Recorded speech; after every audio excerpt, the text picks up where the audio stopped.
వాడు పంపించేస్తాడు అమ్మాయిని వెళ్ళిపోయి ఇక్కడ అవసరం లేదు ఇట్లా అనేస్తాడు కదా. అప్పుడు ఎక్కడికి వెళ్తాది? అక్కడ వాడు పూజ చేసుకొని కూర్చుంటాడు, ఇల్లు నాది, మీకు పెళ్లి చేసి ఇచ్చినాం కదా వెళ్ళిపోవాలి. ఇక్కడ వీడు దొబ్బేస్తాడు. ఎక్కడ వెళ్తావు? నీకు ఎంత జాబ్ ఉంటేనే కదా ఏదైనా పోయి ఉంటావు. మరి పెళ్లి చేసుకోవాలి అవసరం చెప్పు, జాబ్ ఇచ్చినప్పుడు చేసుకోండి. ఇప్పుడు చదివించే టైంలోనేమో మీరు తిరుగుతారు, ఉంటుంది అది గ్రూప్. ఇప్పుడు 10th నుంచి పడుతున్నాయి జాబ్స్, 10th స్టార్టింగ్ వచ్చాయి. మీరు డిగ్రీ పీజీ అవన్నీ ఏమేమి చేస్తున్నారు నాకు తెలియదు, అవన్నీ చేస్తున్నారు. ఏంటి బాబు ఫస్ట్ నుంచి రాసుకుంటామండి, ఏదో ఒక దగ్గర టచ్ అవుతుందో చేయకుండా జాబ్ అంతే కదా. డిగ్రీ చేసినాక అవ్వడం ఎందుకు? మీరు అప్పటి నుంచి రాసుకుంటారండి, ఏదో ఒక దగ్గర టచ్ అవుతుందేమో. మరి ఎందుకు టైం వేస్ట్ చేస్తున్నారు? నాకు అర్థం కాదు.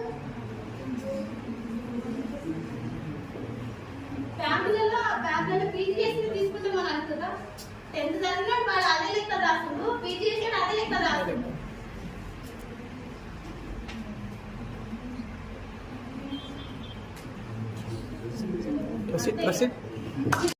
మహిళా దినోత్సవ శుభాకాంక్షలు.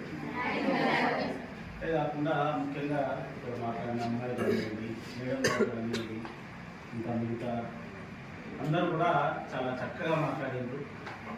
అయితే మహిళ అన్నం రైట్, ఇందాక అమ్మాయి కూడా చెప్పింది, మహిళ అంటేనే ప్రపంచం.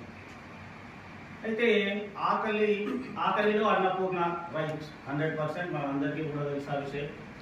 కానీ అరాచకానికి ఆదిశక్తిగా ఉండాలి, భయపడ్డ అవసరం లేదమ్మా. రైట్, సమాన హక్కులు అంటున్నాం రైట్. కానీ ఆడపిల్లని చూడగానే 2 చేతులు ఎత్తి దండం పెట్టే విధంగా ఉండాలి. ఆడపిల్లని చూడగా రాలేదు ఫలానా, కొంచెం హిందీ పదాలు వస్తాయి.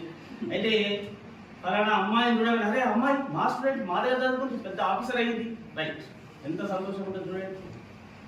అందుకే చూడగానే దండం పెట్టే విధంగా మీరు ఉండండి. మంచి భవిష్యత్తు మీకు ఉంటుందమ్మా. చదువుకోండి, మంచిగా చదువుకోండి. డిగ్రీ అయిపోతుంది చాలు వద్దు, ఇంకా చదవండి.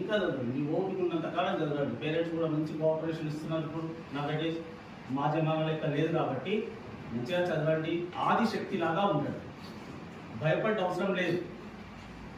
ఇంతకుముందు అమ్మాయి చెప్తూ మాకు ఇంకా పూర్తి స్వాతంత్రం రాలేదు, వచ్చింది. ఎప్పుడు వస్తుంది? అరాచకానికి ఆదిశక్తి 100% చెప్తున్నా. మీరు మనసులో పెట్టుకోండి. ఏదైనా